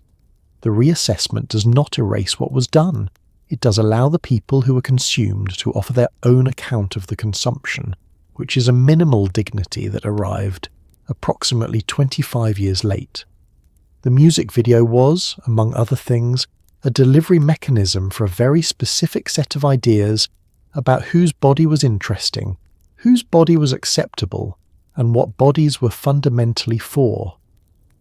In the 90s, MTV ran music videos approximately constantly, and the visual language of those videos, who appeared in them, how they moved, how they were framed, amounted to a sustained aesthetic education that millions of people absorbed without knowing they were being taught anything. The format had been established in the 80s, but the 90s were when the budget and the visual sophistication reached a level where the music video became something genuinely cinematic. A a short film with production values, a director, a concept, and a very clear set of decisions about what the viewer was supposed to want. The directors were the best commercial visual artists of the era. The production companies competed for the work. The labels invested seriously. All of that investment was in service of constructing desire, and the construction was, by the 90s, extremely skilled. Women's bodies in 90s music videos existed primarily in relationship to the male gaze, specifically a presumed heterosexual male gaze that the videos addressed directly and without apology. The camera moved over bodies with a fluency that had been entirely normalized by the time most 90s children encountered it. This was simply how videos were shot. The choreography was designed to be watched from a specific angle. The costuming was designed to facilitate specific framings, and the editing created a rhythm of visual interest that was indistinguishable at the level of the nervous system from the rhythm of desire. The young people watching were learning, among other things, what a body was for. The lesson was consistent and immersive and never identified itself as instruction. The treatment of male and female bodies in the same videos was notably asymmetric. Male artists appeared in casual clothing, moving naturally, occupying the full frame with their presence. Female bodies, performers, and background dancers both were framed, lit, and edited in a way that treated them as visual objects rather than subjects. The women in a hip-hop video of this era were rarely named in the credits. They were visual texture. Their faces were frequently not the subject of the shot. The camera's relationship to their bodies communicated something very precise about what those bodies were understood to be for, and the communication was received by an audience of young people for whom this visual language was simply the language. The occasional music video that disrupted this was notable precisely because of how unusual it was. When a female artist controlled her own visual representation, directed her own video, controlled her own choreography, looked at the camera on her own terms, it registered differently, and the difference was perceptible even to young audiences who couldn't have articulated what they were noticing. TLC, Missy Elliott, later Beyoncé, artists who occupied the camera as subjects rather than objects, produced a different quality of image, but they were the exception against a background of convention that ran 24 hours a day on a channel that a generation watched as a primary form of cultural entertainment. The cumulative effect of this visual education was difficult to quantify and easy to observe. The young people who grew up with MTV internalized a visual grammar that organized bodies hierarchically, that associated female bodies with display rather than agency, and that treated the male gaze as the neutral default perspective from which all visual experience was organized. This was not a conspiracy, it was a market. The market had determined that this visual language sold product. The product, in this case, included not just music but a set of ideas about bodies that the buyers did not know they were purchasing. The transaction was ongoing, the delivery never stopped. By 1994, you could buy a flannel shirt at the Gap. Grunge, which had emerged from the Pacific Northwest as a genuinely countercultural sound made by people with genuine financial struggles and genuine philosophical objections to the mainstream, had been identified, extracted, and reassembled as a product within approximately 18 months of becoming visible. The speed with which authentic subcultural expression was converted into retail opportunity was one of the defining economic phenomena of the decade and, as it turned out, the template for everything that came after. The process by which this happened was not mysterious to anyone paying attention, though the people inside it found it difficult to resist and in some cases impossible to survive. Nirvana's Nevermind was released in September of 1991 on Geffen Records, which was not an independent label. DGC, the Geffen subsidiary, had signed them with a reasonable idea that they were commercially viable. What nobody had quite anticipated was the scale of what happened next, that the record would sell 30 million copies displace Michael Jackson from the top of the charts, and make an entire aesthetic that had been deliberately working against commercial success into the dominant commercial sound within months. The fashion industry's response to grunge was swift and revealing. Within a season, high fashion had incorporated the visual language of the Pacific Northwest working-class wardrobe, the flannel, the thermals, the worn denim, into runway collections that retailed at prices that rather fundamentally undercut the context from which the aesthetic had emerged. Marc Jacobs's grunge collection for Perry Ellis in 1993 was so literal in its borrowing that he was fired for it, which is one of the more amusing data points in this story. He was fired not for taking the culture, but for taking it too obviously. The subtler versions proceeded without consequence. Cobain's response to this appropriation was documented in his journals, his interviews, and ultimately in the manner and timing of his death. A person who had wanted to make music that mattered, finding himself the brand ambassador for a lifestyle aesthetic he had never endorsed and could not escape. His discomfort with stardom was genuine and was, itself, commercially useful. The authenticity of his resistance to the machine was part of what made him the machine's most valuable asset.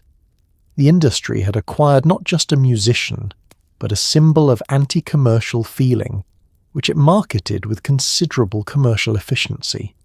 The pattern repeated with accelerating speed through the decade. Alternative, grunge, punk revival, ska, swing revival. Each genuinely subcultural movement went through roughly the same cycle.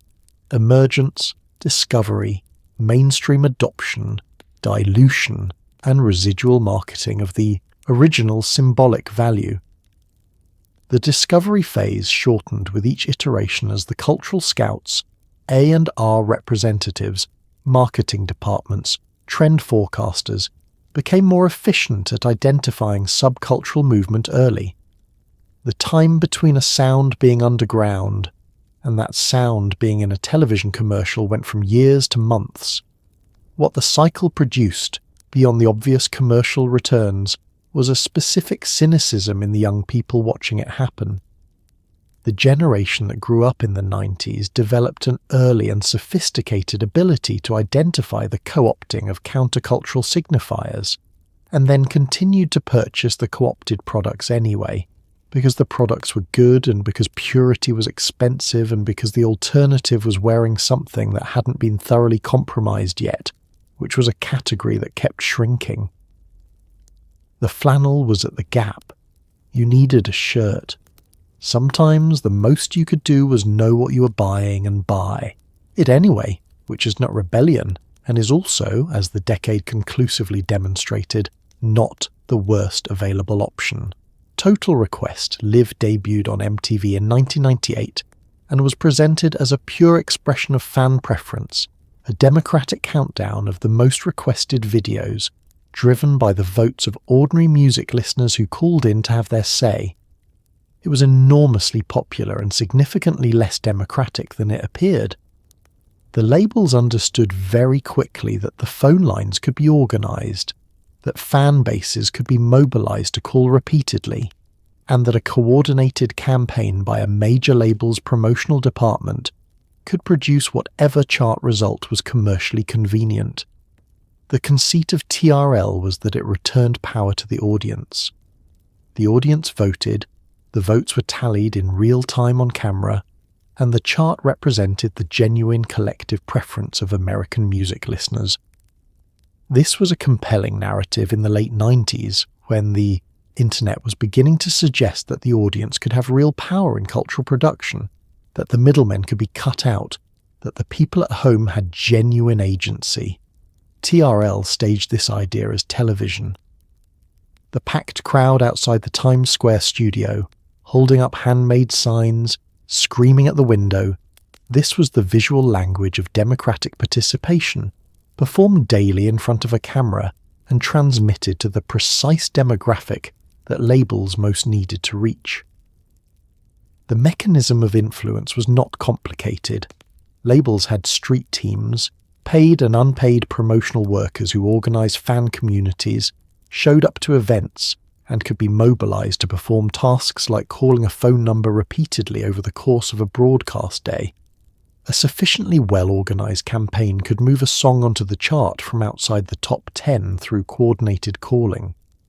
Once a song was on the chart, its visibility created genuine organic interest, which created genuine votes, which created a self-reinforcing cycle that made the manufactured momentum look like natural popularity. The counterfeit and the real became indistinguishable. The host understood what was happening. The production understood what was happening. The labels were not being subtle about it.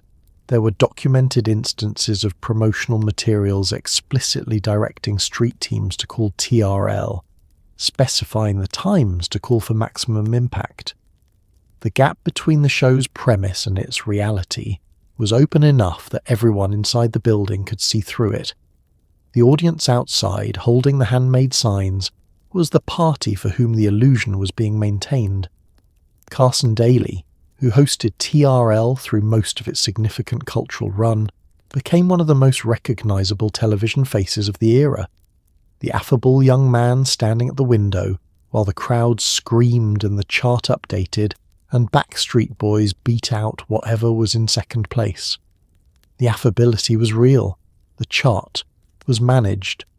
The show worked as entertainment precisely because the energy of the crowd outside was genuine, whatever was generating it.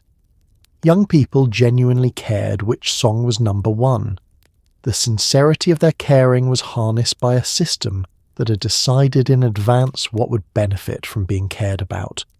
What TRL actually documented, if you look back at it now, is less the preferences of a generation than the preferences of the promotional infrastructure that served the generation. The songs that dominated the chart were the songs that had the most organised promotional support, which were the songs that belonged to artists signed to the largest labels, which were the artists whose chart performance justified the largest further investment. The rich got richer, the popular got more popular, and the democratic window in Times Square was dressed with the aesthetic of fan power to sell a chart that was, at least in part, purchased. The crowd outside was real and loud and completely right that they were part of something. They just weren't quite the part they thought they were. There is a peculiar list that becomes more striking the longer you look at it. Britney Spears, Justin Timberlake, Christina Aguilera, Ryan Gosling, and J.C. Chasez all appeared on the Mickey Mouse Club at roughly the same time in the early 1990s as children, before the machinery of the entertainment industry fully assembled around them. The show was not, from Disney's perspective, an altruistic investment in young talent. It was a development program, and the children in it were being assessed and trained for future commercial deployment in ways they would not fully understand until considerably later. The Mickey Mouse Club revival, the MMC, as it was known in its early 90s iteration, was a sophisticated talent operation. The casting process drew children from regional talent competitions across the country, which meant that the children who arrived in Orlando for the show had already been pre-selected through a multi-round competitive process. They were young people who had demonstrated through years of training and auditions that they were willing to work, capable of performing under pressure, and already deeply invested in a career that most of them had been pursuing since they could walk. The show inherited their commitment without having produced it. The working environment was intensive. The Mouseketeers performed music, comedy sketches and dance routines before a live audience, in a production schedule that operated like a professional television production, because it was one. The children were being trained not just in the specific skills of performing, but in the professional habits of performing, how to take direction, how to repeat a performance with consistent energy, how to manage the physical and emotional demands of working in front of an audience day after day. These are genuinely useful skills. They are also the exact skills that make a young person maximally useful to a large entertainment corporation. The peer environment on the show produced something complicated. The children who worked together on MMC were genuinely bonded. They were the same age, working in the same unusual circumstances, sharing an experience that nobody outside that specific cohort would entirely understand. Justin Timberlake and Britney Spears met on that set at age 11 and 12, and eventually dated as teenagers. The relationship that developed between them over the following decade was real, and was also two people whose professional identities had been constructed by the same system, navigating a human connection inside an infrastructure that had commercial interests in both of them. The transition from the Mickey Mouse Club to adult pop stardom was managed by the same industry infrastructure that had identified these children in the first place. The agents and managers who had guided talented young people toward the show had eyes on what happened after. A Mouseketeer whose contract with Disney ended at 15 was not simply a teenager looking for work. They were a trained performer with an existing profile, an existing fan base, and an existing relationship with industry people who understood the asset they were working with. The pipeline from talent competition to children's television to adult pop machine was not accidental. It was built. The generation it produced was remarkable by any measure of commercial success. The cumulative record sales, concert grosses, and cultural impact of the performers who passed through that Orlando studio is genuinely extraordinary. Whether the system that produced them was structured appropriately for the welfare of the people it was producing them from is a different question, one that several of them have addressed, in public, with varying degrees of specificity and at varying distances of time from the experience itself. The pipeline worked. The pipeline is not the same thing as a childhood, and for several of the people who went through it, the distinction turned out to matter considerably. The AIDS crisis was not over in the 90s. It was, in many respects, at its most devastating.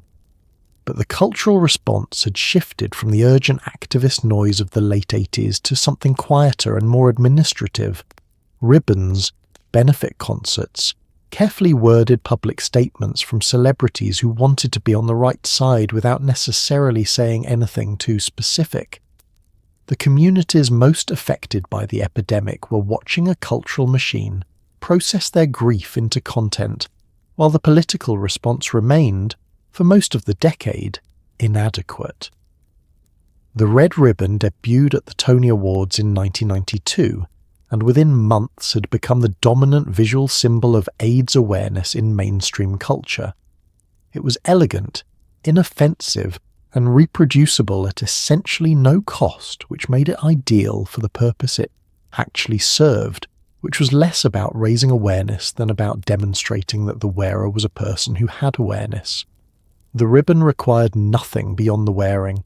It asked no specific question about policy, funding, treatment access, or the political decisions that had allowed the epidemic to devastate entire communities before the government acknowledged it was happening. It was awareness as aesthetic. The communities dying found this distinction relevant. ACET, the AIDS Coalition to Unleash Power, had been founded in 1987 and continued operating through the 90s with a confrontational directness that the mainstream cultural conversation had no appetite for. Their tactics included die-ins, disruptions of public events, and protests at the FDA, the NIH, and on Wall Street, targeting the pharmaceutical pricing that made treatment inaccessible to people without significant financial resources. These actions produced policy results, accelerated drug approval processes, expanded access to clinical trials that saved measurable numbers of lives. They were covered by the press as disruptions rather than as effective public health advocacy, because disruption is a simpler story, and because the mainstream press of this era had a strong preference for stories about AIDS that did not require examining the political decisions that had shaped the crisis. The entertainment industry's relationship to the epidemic was intimate and largely private. Hollywood had lost an enormous number of people, performers, directors, designers, writers, through the 80s and into the 90s, and the grief was real, and the community bonds were real, but the public accounting of the loss was carefully managed. Rock Hudson's death in 1985 had made the epidemic visible in a mainstream way for the first time, and the years since had produced a series of carefully calibrated public gestures by an industry that was deeply affected and deeply reluctant to say anything that might alienate any portion of its market. The films that addressed AIDS in the 90s, Philadelphia, most prominently, in 1993, were praised for their sensitivity and criticised by advocates for their careful management of the subject.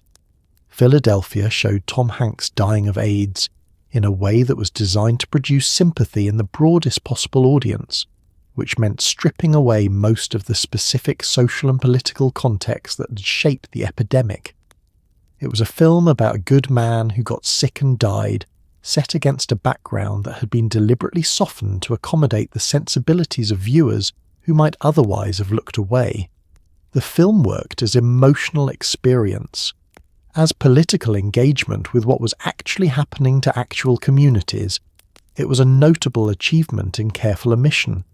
By the mid-90s, combination antiretroviral therapy had begun to change the survival prospect of people. With access to treatment, a genuine scientific triumph that arrived after over a decade in which the absence of political will had allowed the epidemic to grow far beyond what early intervention might have contained. The treatment was available to people with insurance and financial resources. It was less available to people without those things. The cultural conversation by this point had largely moved on. The crisis had been incorporated into the background of 90s culture as context rather than emergency. The people for whom it remained an emergency noted the transition without much ability to reverse it.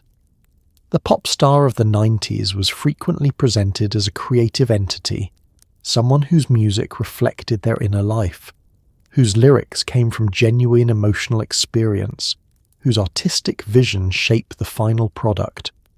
This was, in many cases, a narrative constructed and maintained by the same marketing apparatus that decided what the artist would wear and which interviews they would give. The actual songs were frequently written by professional songwriters in separate sessions, sometimes without the credited artist having been present at all. The professional songwriter was one of the more invisible figures in the 90s pop economy. They worked in publishing companies and production studios, wrote constantly, submitted material to labels and management companies, and were paid, sometimes well, usually inconsistently, for the product of their creativity, which was then attributed to someone else. A good professional songwriter could write a song in a morning that would spend months on the chart credited to an artist who had been in a different city when the song was created. This was not considered fraud. It was the business model. The credit structure was its own education in the economics of the industry. Songs were frequently co-written. The artist received a writing credit alongside the actual songwriters, partly because it was standard practice, partly because it gave the artist a share of publishing royalties, and partly because a song was more marketable if the artist was nominally its author. The listener's belief that the song expressed the artist's genuine experience was commercially essential. The credit structure maintained that belief while the actual creative labour was distributed quite differently. Max Martin is the figure most associated with the architecture of 90s pop songwriting, and his career illustrates the dynamic with unusual clarity. He wrote or co-wrote Backstreet Boys' I Want It That Way, Britney Spears' Baby One More Time, NSYNC's Tearing Up My Heart, and dozens of other defining songs of the era. The hits sounded like authentic expressions of teenage feeling. They were constructed by a Swedish producer in his 30s with a highly developed technical understanding of melodic hooks, chord progressions that produce emotional response, and the specific phonetic sounds that feel satisfying to sing. This is not a criticism of the craft. The craft was extraordinary. It is a description of what was actually happening, which differed considerably from the story being told about it. The artists who did write their own material occupied an interesting position in this context. In rock and alternative music, self-authorship was an explicit value and a marker of credibility. The singer-songwriter tradition carried genuine cultural weight, and an artist who could credibly claim to have written their material was understood to be making a different kind of claim about themselves than one who couldn't. This created a two-tier system in which the pop world operated on one set of assumptions about authorship, and the rock world operated on another, and the artist who crossed between them found themselves navigating a significant inconsistency. The consequence of the myth of the artist-author was that a generation of music consumers developed emotional attachments to songs as expressions of specific people's inner lives, attachments that were real and that the music genuinely produced, because good songs produce real emotional responses regardless of who technically created them. The feeling was authentic. The origin story attached to the feeling was constructed. When the construction became more widely understood, when the behind-the-scenes process became more documented, when the songwriters began to tell their own stories, some people felt deceived and some people found that they didn't especially care, that the song had still done what the song had done to them, and that perhaps the experience of the music was more important than the biography attached to it. Both responses were reasonable.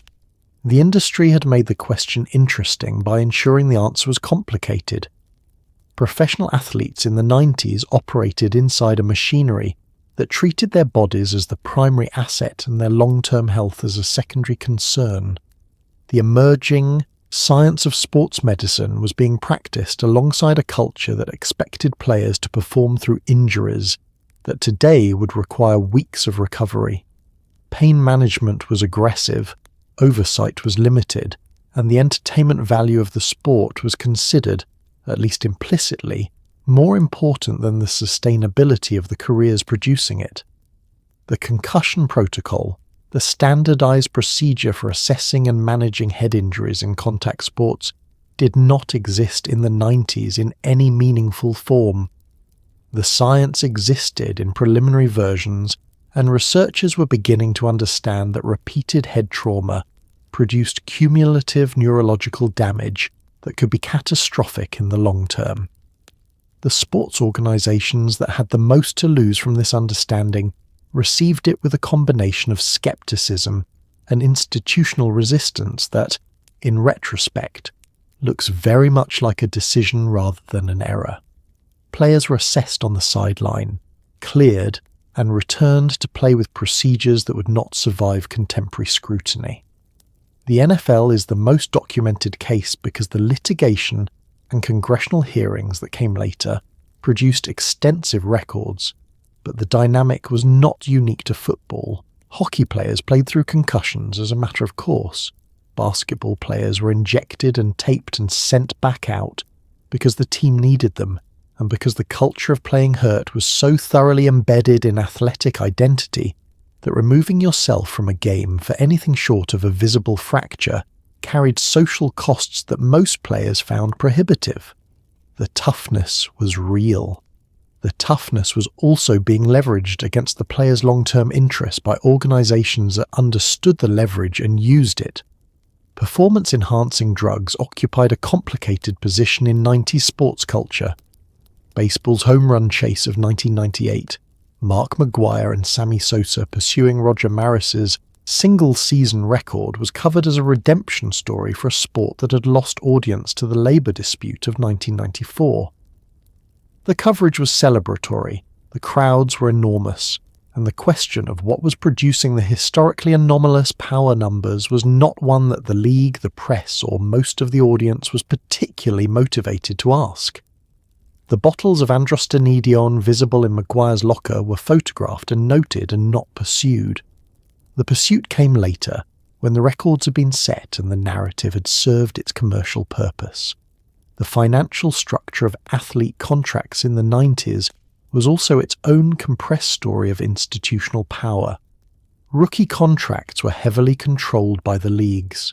Free agency existed but was constrained by mechanisms, draft picks, salary caps, franchise tags that limited player mobility and therefore player leverage.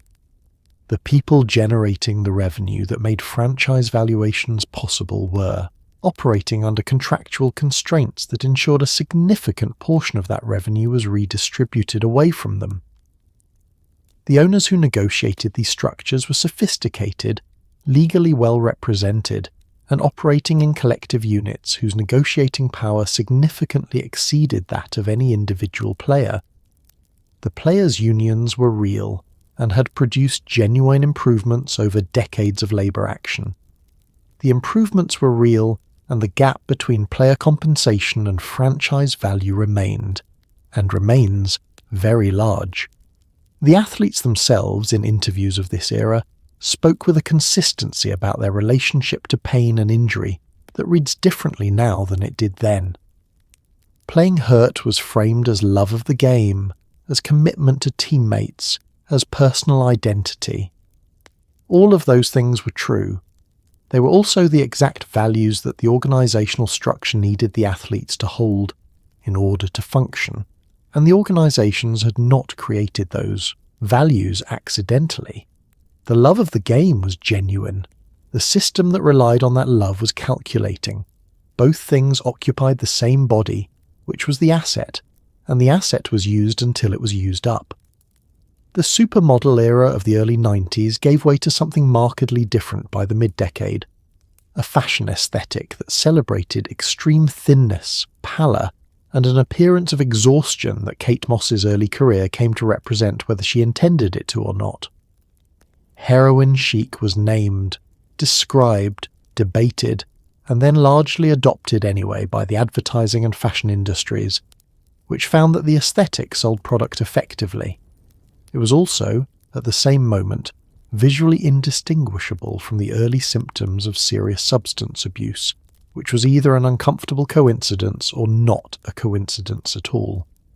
The supermodel of the early 90s, Naomi Campbell, Cindy Crawford, Linda Evangelista, Christy Turlington, represented a specific kind of aspirational body, tall, structured, powerful in its proportions, expensive-looking in a way that communicated abundance rather than deprivation. These women were famous in a way that models had not previously been famous, their names recognised by people who didn't follow fashion, their faces on magazine covers that sold on recognition alone. They had negotiated a degree of agency within the industry that was unusual. Evangelista's famous comment about not getting out of bed for less than $10,000 was a joke that was also a statement about market position. The shift that followed was swift and came from a different direction. The grunge aesthetic, the recession, and a general cultural movement away from the conspicuous consumption of the 80s contributed to a fashion moment that found the supermodel's glamour excessive. What replaced it was something that looked, on the surface, like anti-glamour, an aesthetic of apparent artlessness, of bodies that seemed accidental rather than cultivated, of faces that communicated fragility rather than power. The campaign photographs that defined this moment showed women in ways that had not been typical of aspirational fashion imagery. Pale, underlit, appearing unwell in ways that the context of a Calvin Klein advertisement asked you to read as beautiful. President Clinton addressed Heroin chic by name in 1997, following the death of photographer David Sorrenti, whose work had been central to defining the aesthetic. Clinton called on the fashion industry to abandon images that glamorized drug use. The fashion industry received this intervention with the polite attentiveness typically directed at political statements that have no enforcement mechanism. The aesthetic modulated slightly in the immediate aftermath and then continued, because the aesthetic was producing commercially useful images and because the people making the images were operating in a market, not in a values seminar. The models working in this aesthetic existed in conditions that the aesthetic required. An industry that valued a specific appearance incentivized the production of that appearance by the people whose livelihoods depended on providing it. The substance abuse that the aesthetic evoked was not, for all of those providing it, purely evocative. The culture around certain modelling environments in this period has been described by people who are present in terms that connect the visual requirements of the work to the personal situations of the people doing it, a connection that the industry consistently declined to examine, because examining it would have implicated the industry in the results. The long shadow of this aesthetic is visible in the eating disorder statistics of the generation that absorbed it as ambient visual culture. The girls who grew up watching fashion magazines and music videos in the mid-90s were receiving instruction, though it was not presented as instruction, in a very specific set of values about bodies. The instruction was that a body which appeared to be disappearing was a body worth looking at. This was a message with consequences that were entirely predictable to anyone willing to follow the logic, and the industry had people who were very good at following logic in other contexts. The aesthetic was chosen. The consequences were knowable. The choice was made anyway, because the consequences fell on other people, and the profits fell on the industry, which is a familiar distribution in the history of things that probably should not have been done. The 90s produced the template for something that the 2000s would refine into a media genre. The celebrity public breakdown, consumed as entertainment, analysed as character flaw, photographed as extensively as possible. The infrastructure for this had been quietly assembled. Paparazzi, 24-hour news cycles, tabloids with enough distribution to reach every checkout lane in the country, and all that was needed was a subject in sufficient distress. There was never a shortage of subjects. The 24-hour news cycle, inaugurated by CNN in the 80s and fully normalised by the 90s, had created a structural problem. There was more airtime than there was news of genuine consequence to fill it. The solution the medium developed was not to reconsider the airtime, but to expand the definition of news. Celebrity behaviour qualified. Celebrity distress, being both visual and emotionally engaging, qualified especially well. The camera outside a courthouse, the helicopter following a white Bronco on a California freeway, the zoom lens outside a hotel where something was happening. These were the grammar of a medium that had more hours than stories, and discovered that a person in crisis was a story that could run continuously. The O.J. Simpson trial in 1994 and 1995 was the foundational text of this new format, the moment when a criminal proceeding became a daily television program with characters, plot developments, and the narrative rhythm of serialized entertainment. The trial produced genuine journalism, and also produced something else, a template for how a story involving a famous person could be made to occupy an unlimited amount of media space, by treating every development, every procedural motion, every witness as a dramatic event worthy of live coverage and extended analysis. The people watching understood they were watching something serious. They were also, and simultaneously, being entertained by it. The technology amplified the vulnerability of the subjects. By the mid-90s, camera equipment had become smaller and faster, capable of capturing images in low light at distances that would not previously have produced usable photographs. A person trying to leave a building privately could be photographed from a significant distance through a long lens by someone they could not see, and the resulting image could be on a wire service within hours. The practical privacy of a famous person had been technically eliminated, and the legal framework had not caught up. In most jurisdictions, a person in a public space had essentially no expectation of privacy regardless of their evident desire for it. The audience for this content was consuming it through a specific emotional mechanism that the tabloid industry understood well. The famous person's distress was both evidence of the human cost of fame, which produced sympathy, and evidence that the famous person was fallible, which produced something more ambivalent. The simultaneous sympathy and contempt, caring about the person while consuming their worst moments, was the emotional texture of the format. It was not comfortable exactly, but it was compelling. and compelling and comfortable are different things that both produce ratings. What the format could not accommodate was the possibility that the distress it was. Documenting was, in part, a product of the documentation. The coverage fed the crisis, and then covered the worsening crisis as evidence of the subject's personal failure. The camera outside the building was not considered a contributing variable. It was the neutral observer of events that would have happened anyway. This framing served the industry, and has not survived the years particularly well. The retrospective accounts of people who are subjects of this coverage describe, with considerable specificity, the experience of being photographed in pain, and the experience does not read as neutral observation.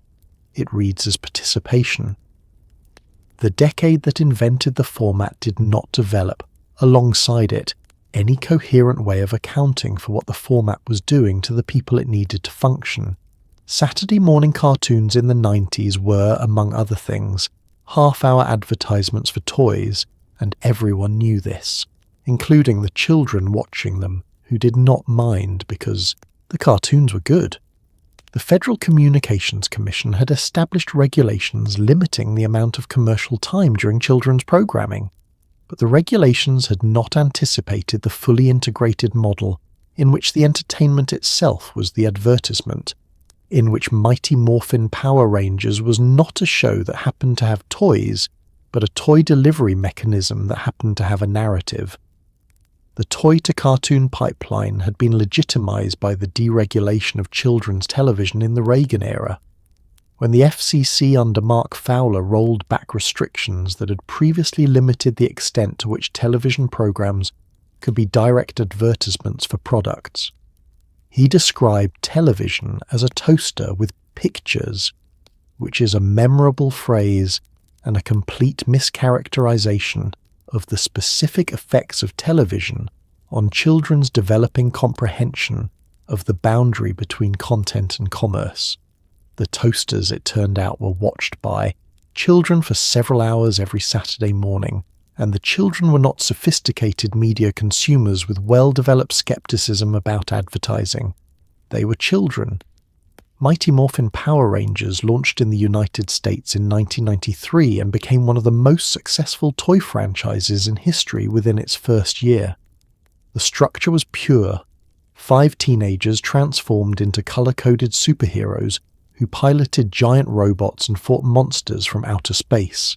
Each color corresponded to a character, each character to a specific action figure, each action figure to a vehicle, each vehicle to a component of the larger Megazord, which required the purchase of all 5 components to assemble.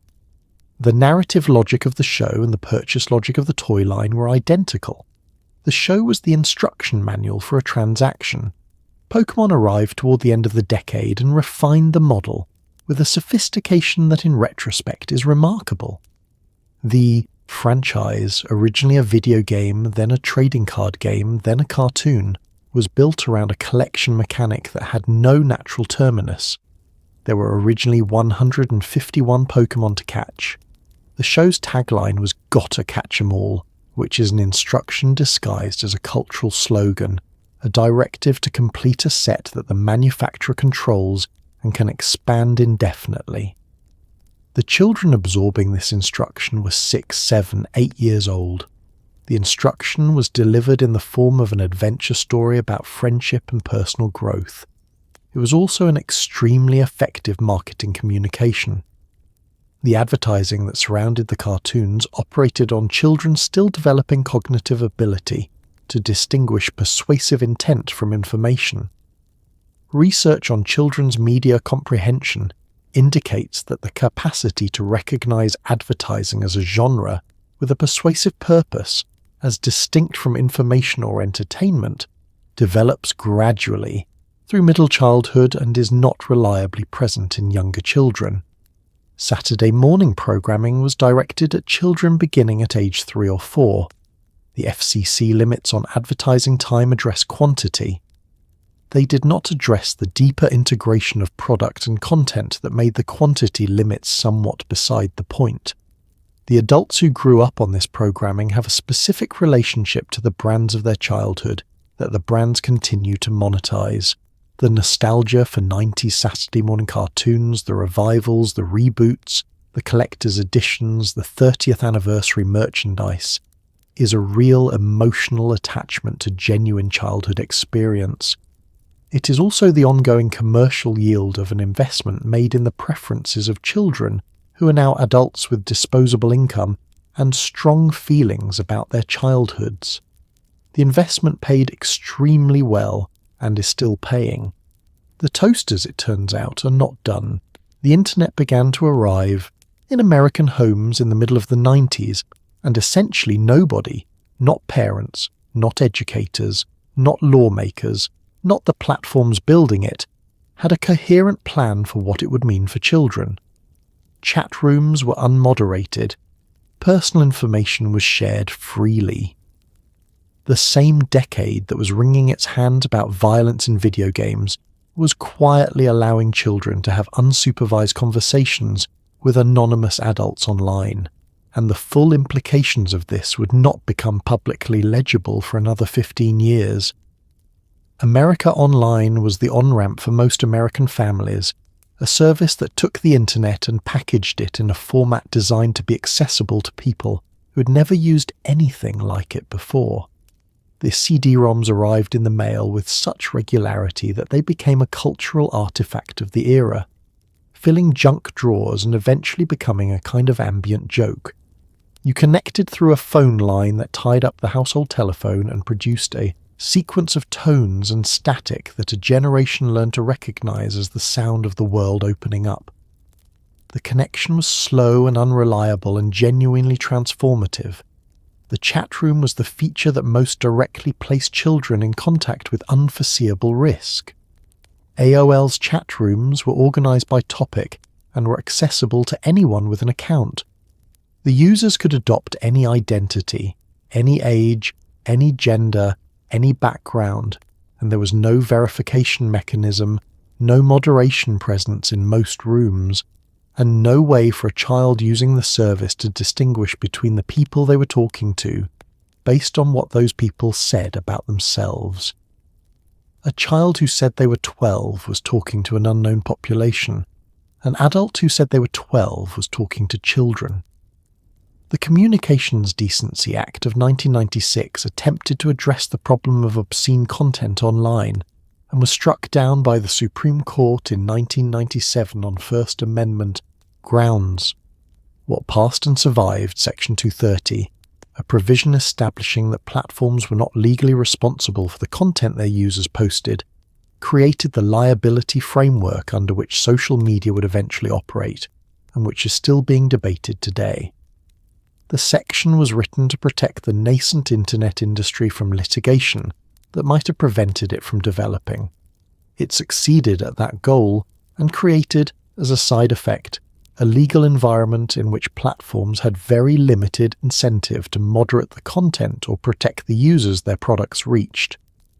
The predatory behavior that was occurring in chat rooms in the late 90s was known to law enforcement, documented in investigations, and covered sporadically in local news in terms that treated it as a series of individual incidents, rather than a systemic condition produced by a specific technological and regulatory environment.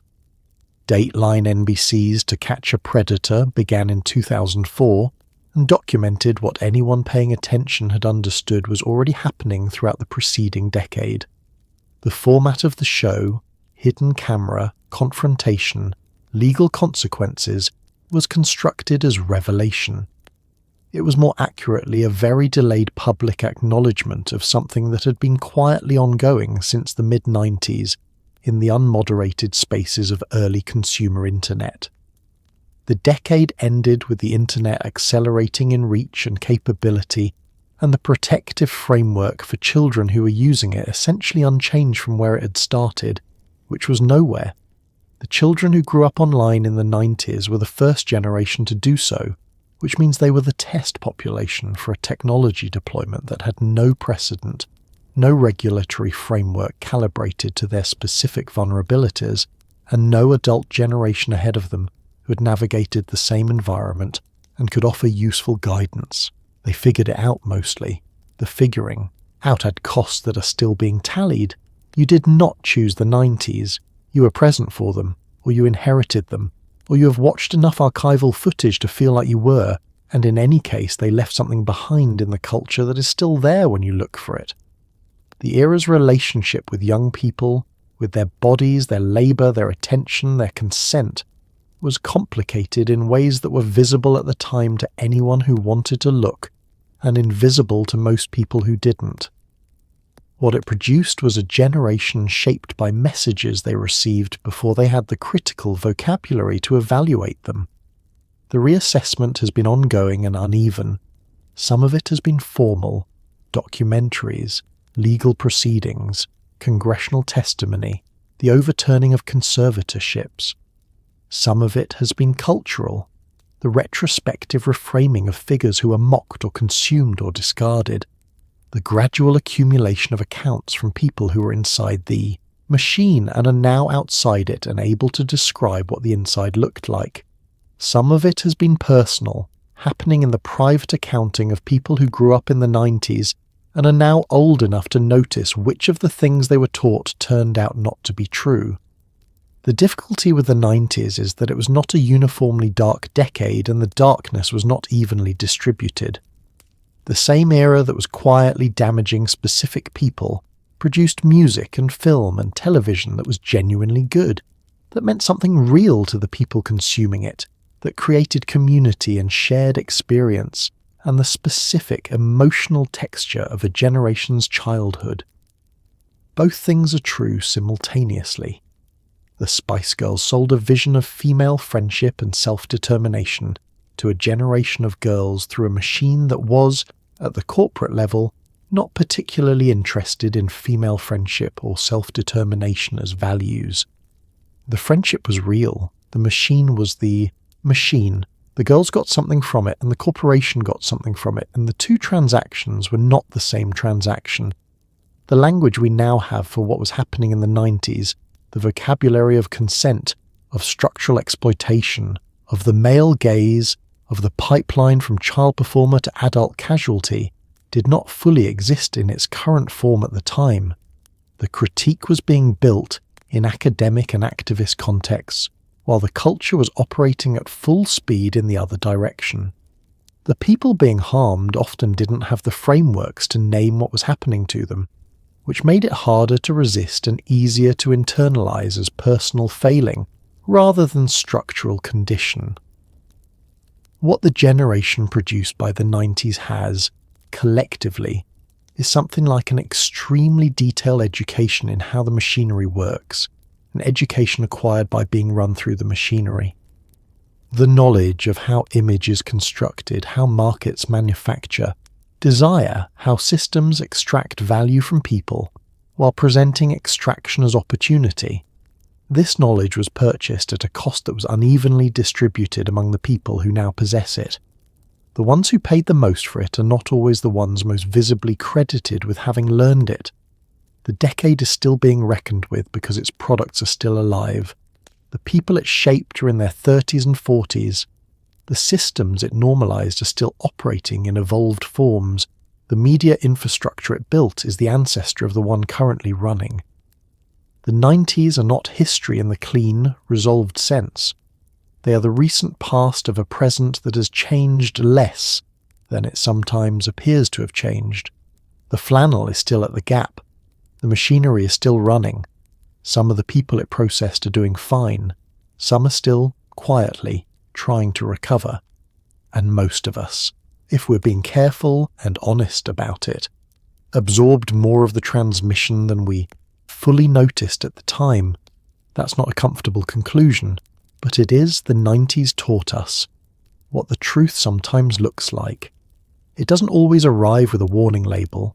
It just plays on repeat until you know every word by heart. So tonight, as you lie here in the dark, maybe let the 90s settle into perspective for a moment. You've spent this hour looking at the machinery behind the curtain, the contracts and the cameras, the image consultants and the chat rooms, the industries that built icons and the systems that quietly wore them down. It's a lot to hold. It doesn't have to feel resolved. Because here is the thing about the 90s that makes it worth sitting with, rather than simply dismissing. The people inside all of that were real. The teenagers who signed contracts they didn't understand were real. The girls who received the message from every available direction at once that their bodies were problems requiring management, they were real, and many of them are still here. And the work of untangling what they were handed has been the quiet labour of decades. The child performers and the pop stars and the women processed by the tabloid press and the kids in unmoderated chat rooms figuring out a new world without a map, all of them were navigating something that the adults around them had built without particularly designing it for human welfare. And most of them survived it. That is not a small thing. The generation that came of age in the 90s, shaped by its music and its media and its particular brand of cultural noise, turned out to be remarkably good at seeing through the machinery, possibly because they had such intimate early education in how it worked. They grew up, they compared notes, they started naming things that hadn't had names before. The reckoning is imperfect and ongoing and better than nothing, which is more than the decade itself managed. What the 90s got right, underneath everything, was the music, the actual music, the records made by people who were, despite everything, genuinely talented and genuinely feeling something that part holds. The songs that meant something to you at 14 still mean something now, not because the industry that produced them was good, but because the human feeling inside the product was real. And real feeling has a durability that machinery doesn't. You can't manufacture the part that actually got to you. That part was always theirs, even when everything around it was constructed. So rest well tonight.